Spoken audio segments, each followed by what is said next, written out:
Welcome to the deep dive. Today, we're unpacking a really fascinating piece of research you shared, offshore versus onshore.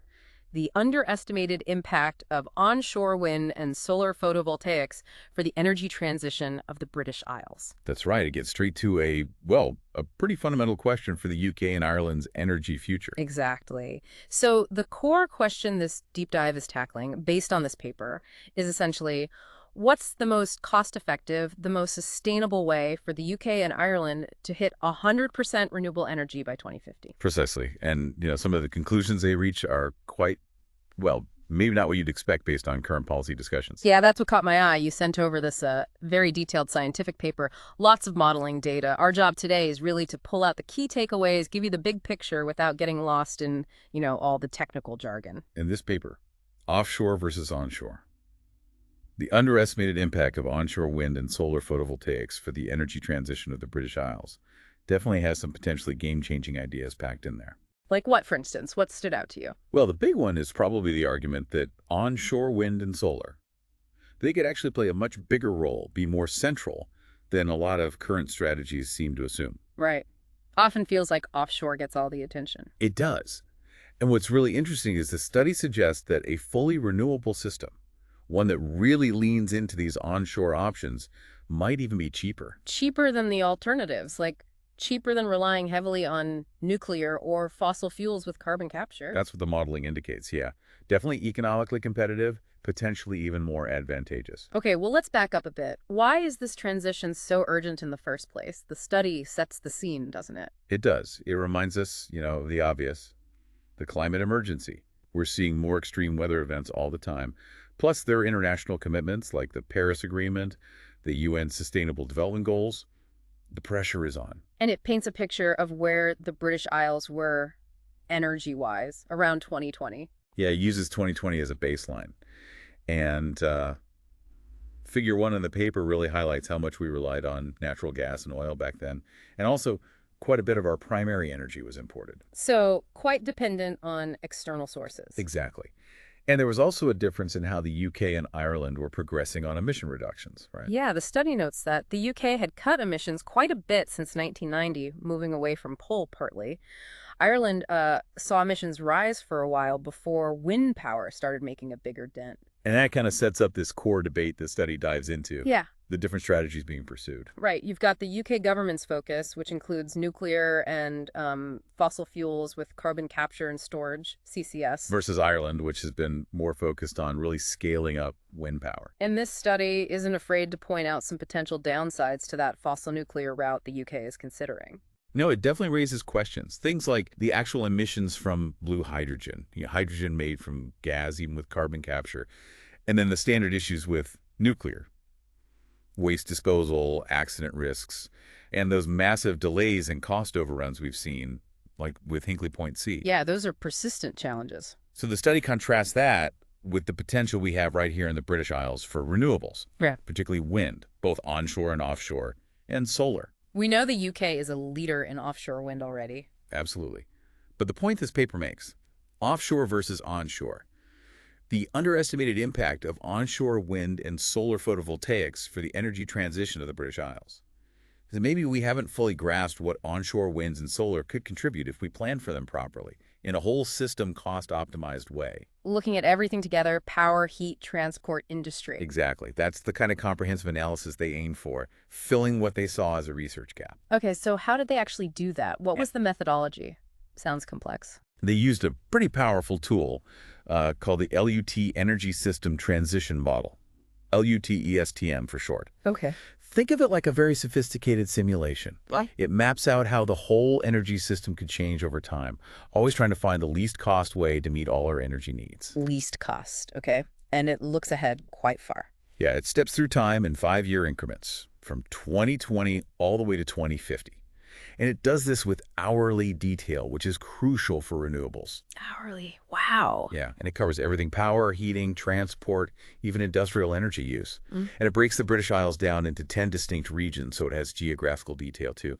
You can see that in their Table 1 and Figure 3. So it's trying to find the cheapest path to meet demand while phasing out fossil fuels and nuclear where it makes economic sense. That's the core idea. Uh-huh. It respects limits on how quickly you can build things, resource availability. Uh-huh. It even accounts for prosumers, people with solar panels on their roofs, for example. And industrial energy needs. Yep, factors those in too. It's what's called a bottom-up model, building the picture from detailed components with really high resolution in both time and space. Got it. So what kind of data and assumptions did they feed into this LUT-ESTM model for this study? It must have been a lot.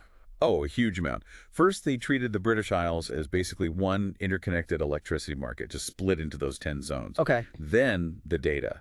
Well, everything from typical solar radiation and wind speeds, they use NASA data for a reference year, 2005, I think, and regional capacity factors shown in figures 4 to 6. Capacity factors meaning how much power they actually generate on average. Exactly.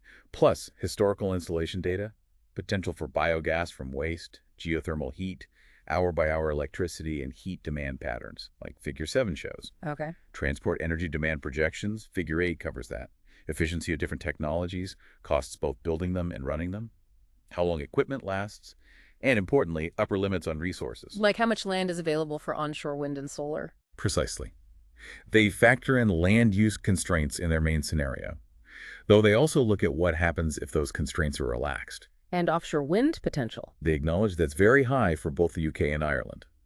The model then figures out the best mix balancing variable wind and solar with dispatchable sources like hydro, bioenergy, and crucially, storage and transmission links between regions. Storage is key. We'll come back to that. What about biomass? They focus mainly on using bio-waste for biogas. They mention concerns about air pollution from burning other biomass, reflecting some local initiatives. They also included an estimate for wave power's contribution by 2050. Wave power, interesting. And overall energy demand, does that change? Electricity demand goes up significantly by 2050, mainly due to electrification of heat and transport. Heat demand itself is projected to stay relatively stable, though. Right, because heat pumps are efficient. Exactly. And they use government data for transport projections, breaking it down by type. Finally, they used a simplified grid model, accounting for energy losses when transmitting power over distances. Okay, quite a comprehensive setup. So they run this model. Yeah. What are the main scenarios they explore in this study? They look at 3 key pathways laid out in Table 2. There's the best policy scenario, or BPS. That's the main 100% renewable target by 2050, but with those land limitations for onshore wind and solar. Okay, BPR. Then a BPS Plus, which is also 100% renewable, but it assumes fewer restrictions on building onshore wind and solar. More ambition there. Gotcha. And the third? That's the current policy scenario, or CPS. Yeah. Basically tries to model the UK government's current net zero strategy, which includes keeping nuclear power and using fossil fuels with CCS. Right, so let's dive into that main one first, the BPS. What does the 100% renewable future look like in that scenario? Well, the headline finding for the DPS, shown clearly in Figure 9, is that offshore wind really becomes the powerhouse of the system. It drives the transition. The dominant source? In terms of generation, yes. And overall, electricity generation absolutely skyrockets, like quadruples by 2050. Wow. Why such a massive increase? Electrification, basically. Switching heating from gas boilers to electric heat pumps, as Figure 10 shows. Shifting transport massively towards electric vehicles, but also needing electricity to create e-fuels for things like planes and ships, which you see in Figure 11. So everything running on electricity, more or less? To a large extent, yes.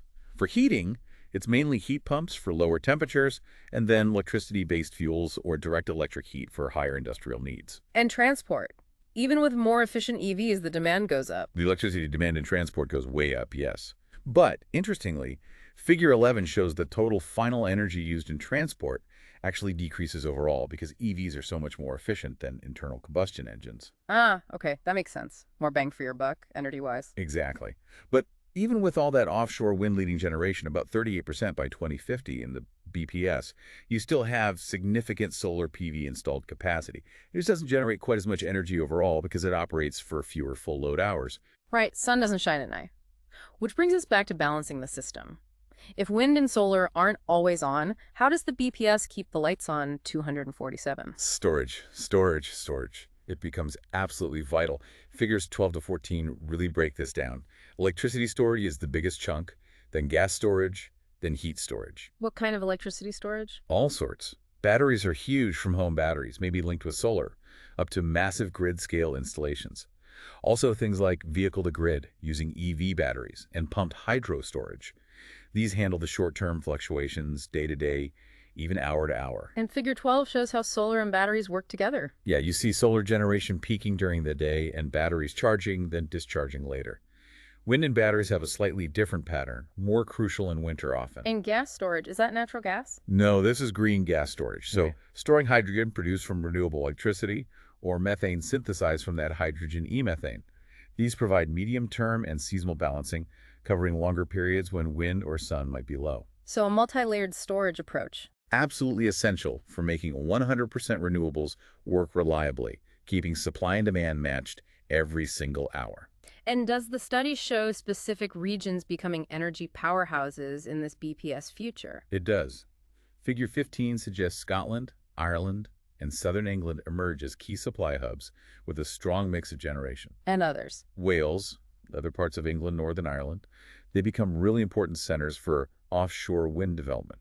Scotland and Ireland also utilize more onshore wind and even some wave power. And London. London remains a major demand center, importing a lot of its power, though with some local generation from rooftop solar. Geothermal plays a smaller role in specific areas where it's feasible. So a lot of energy moving around the country and between the UK and Ireland. A massive amount. Right. Figure 16 shows substantial electricity trade between the regions. You need significant transmission capacity to handle these flows.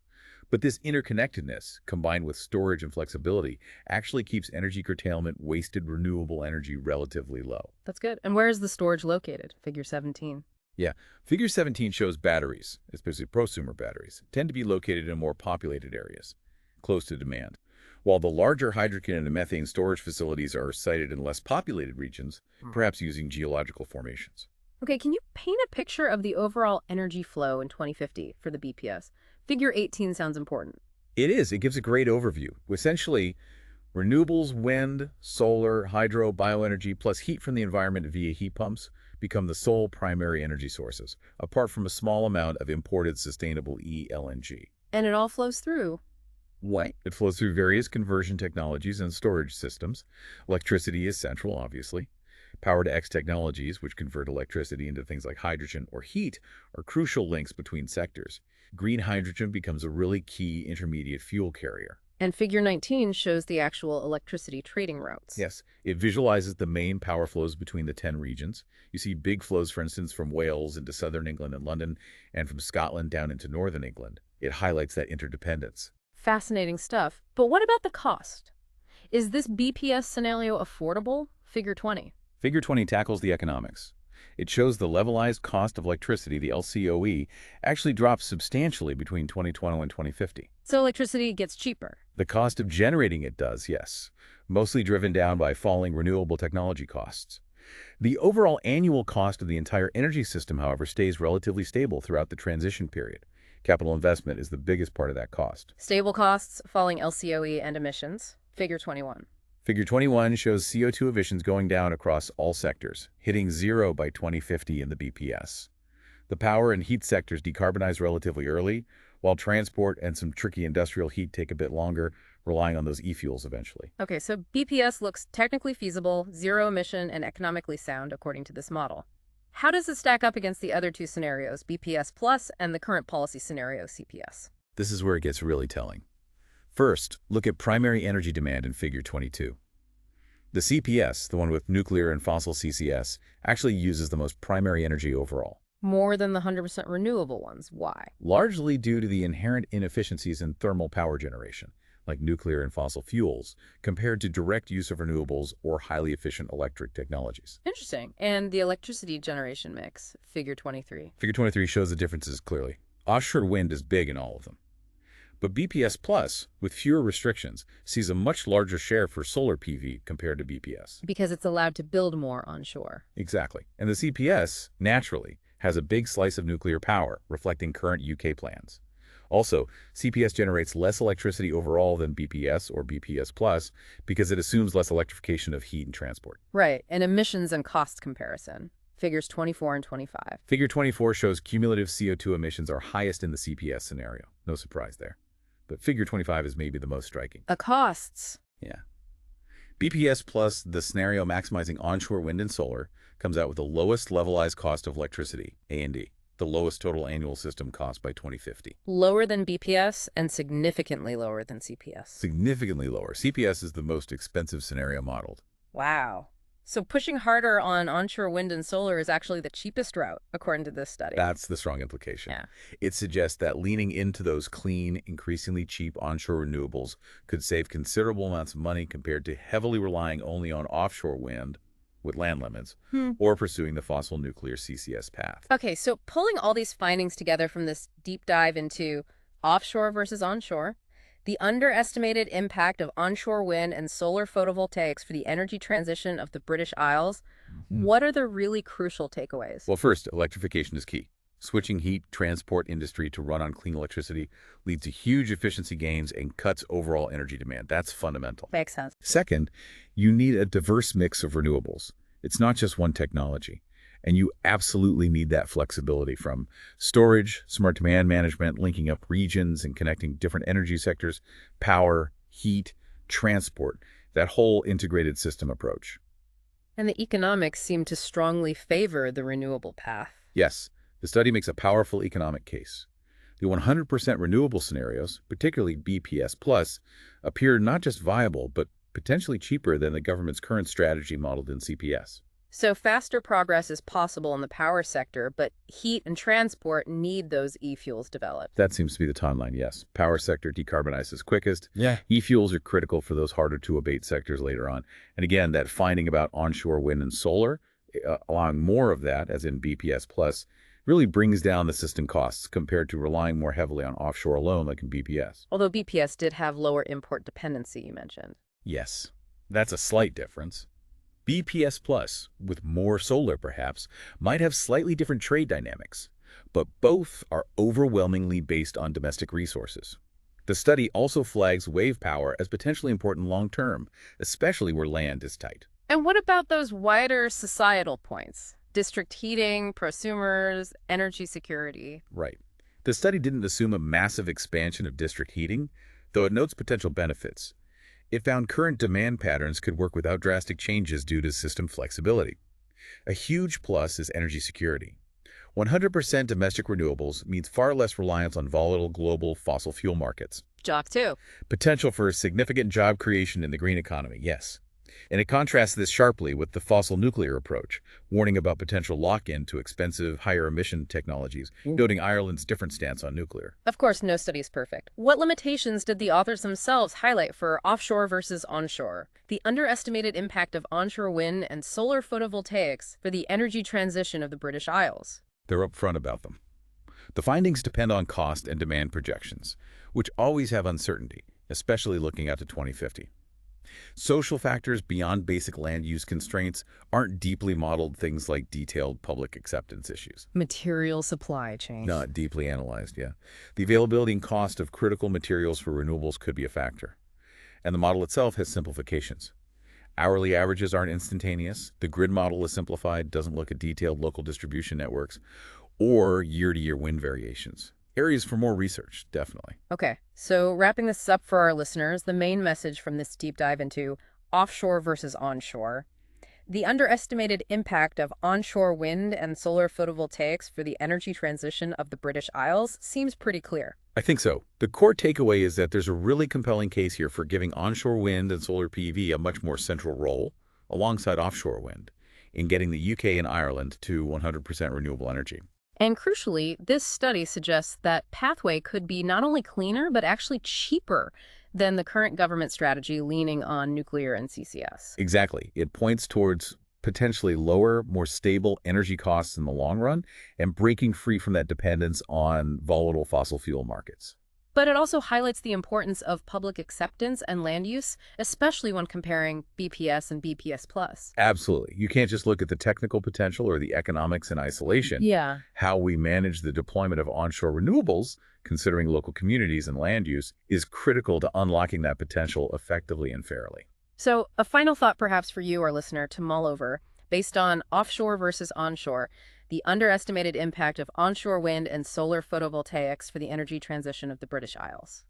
Given these findings suggesting onshore wind and solar could be cheaper and highly effective, what are the real policy hurdles and what kind of public conversations do we need to have to actually unlock that potential and accelerate the shift to a cleaner, maybe more affordable energy system for the British Isles? Yeah, it's a big question. We definitely encourage you to maybe look deeper into the study if you're interested or related research, and just think about how these insights connect to the broader energy debates happening right now. Absolutely. Thanks for joining us for this deep dive.